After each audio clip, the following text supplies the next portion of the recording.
चावल के निर्यात खुलने के साथ में चावल कंपनियों के अच्छे दिन अभी शुरू हुए ही थे कि अमेरिका के टैरिफ वॉर ने पहला बम फोड़ा।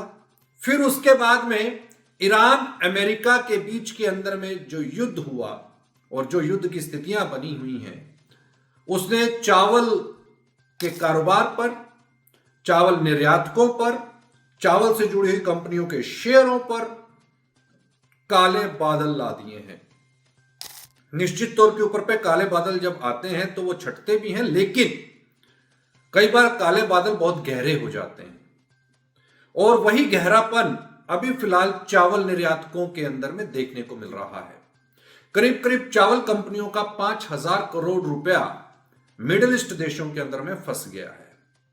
और दूसरी, इसी दौरान अमीरचंद जगदीश कुमार का आईपीओ आ रहा है और इस आईपीओ की सक्सेस के ऊपर पे अब सवालिया निशान खड़े होने लगे हैं।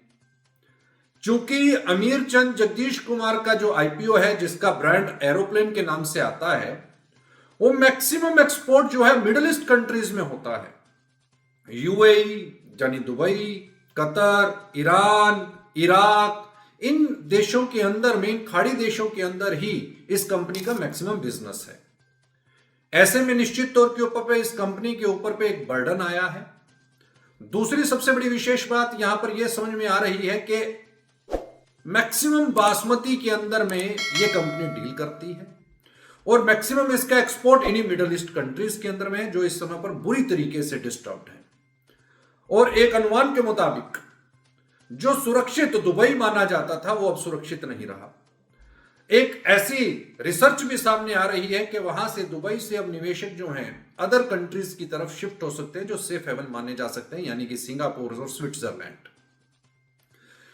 अब फिलहाल के लिए अगर हम देखें तो अब यह सवाल खड़ा होता है कि क्या अमीरचंद जगदीश कुमार का यह आईपीओ सक्सेस करेगा? यह निवेशकों को देखना है, यह उनकी कॉल है। फंडामेंटल बिल्कुल अगेंस्ट में दिखाई देते हैं।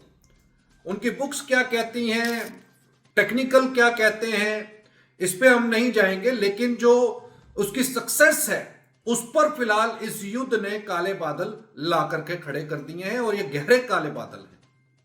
और ऐसे के अंदर में इसके आईपीओ के सक्सेस के ऊपर पे सवालिया निशान खड़े होने लगे हैं कि क्या ये आईपीओ सक्सेस करेगा या नहीं करेगा, निवेशकों को इसमें मुनाफा होगा या नहीं होगा, कहीं निवेशकों का पैसा डूब ना जाए।